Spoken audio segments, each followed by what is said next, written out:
You may have noticed that in the export of our payment data, we did not get the vendor code from the purchase order. And that is because the vendor code is the vendor on the purchase order today, not necessarily the vendor that you paid a few years ago.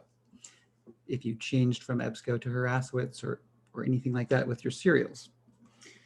So the way to fix this or to get the correct vendor on your invoices is to export your basic invoice data. You create a list of invoices paid during each of the same fiscal years that your order data is, and export the record number, the invoice number, and the paid date. These three columns, they're really just to help you look things up in Millennium if you need to find what's wrong, if you found a mistake or an error. They're not going to be used. This data exists, the data that we need exists in the invoice lines. You also export the invoice totals, this column. This is going to be mapped to the invoice note field. There's a lot of data in here, and you probably would like to use that data. For instance, the subtotal, the shipping amount, the tax amount, total. But what I've highlighted is that these data points are not in the same order per line. Sometimes it's subtotal, total, sometimes it's subtotal shipping. It varies, and that's kind of the challenge of Millennium data. It's completely in a wacky order.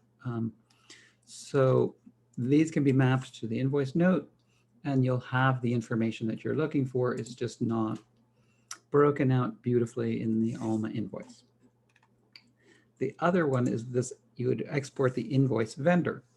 In the invoice vendor, you have the vendor code, in this case, CDL, and then you have the voucher number 415676. I don't know, the O's, one of them is the total amount, and one of them, I don't know what it is. But you just need to text to columns this data and get your vendor and get your voucher number. The voucher number is what's going to connect the vendor code here to the vendor, to your line data. Now I noticed that I have sometimes one invoice. This is all one payment, but there's two voucher numbers. And that's because when we originally paid the first vendor, there was a purchase order line attached to the second vendor, or maybe even more than one line, linked on the PO to the other vendor. So you'll want to clean these up. These shouldn't happen except when your staff make mistakes. You can filter by contains semicolon, and I have a handful to clean up.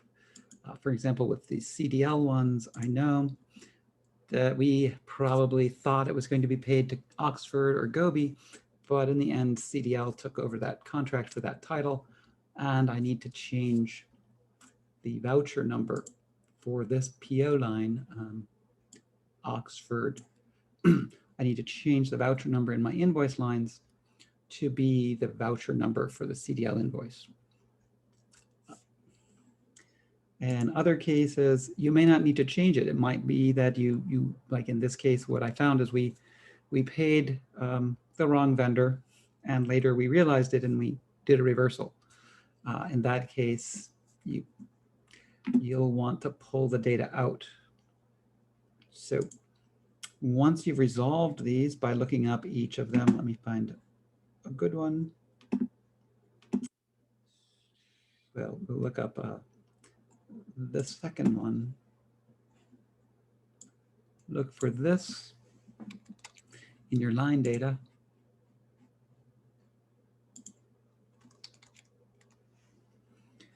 And there's just one, and you can grab the PO and you can look it up and see if there's any information indicating. So this says Lexbook, and we were supposed to pay Lexbook. And this says Kong B, so there's a bit of a problem. And then if we look for the Kong P,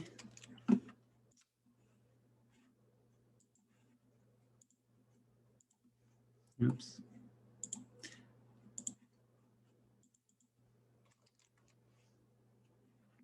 There's a credit. So yeah, here we have, we paid one and then we backed it out.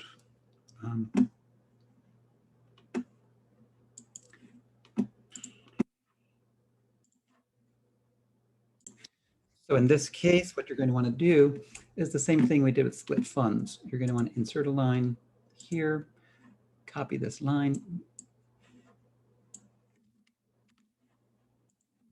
paste it, and create an entry for each. So you want an entry that's the Lex book, which was the correct vendor, take your marks out, and one for the credit that you rekeyed later, since your line data contains both of these.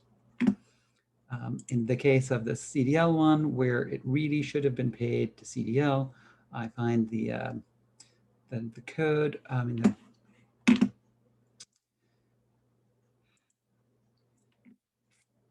the voucher number.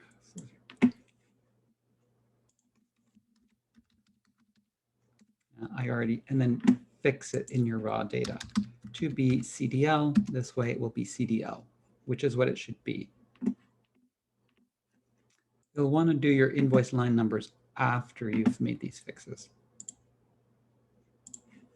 And then you can come in and you can delete the Oxford. You don't need to duplicate it because it was not an actual mistake. Once you've cleaned all of those up, I'm going to pretend that they're done. I'm going to do, yeah. So they're all cleaned up. Now what you need to do is text to columns.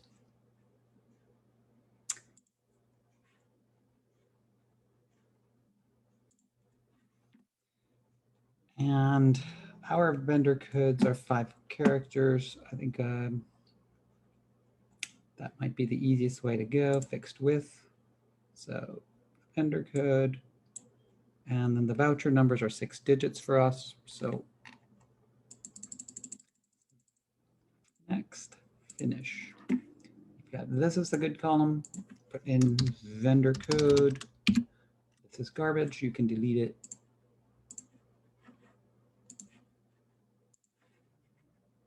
This is our voucher number. We don't want to lose that. And we don't really need these totals. Save it.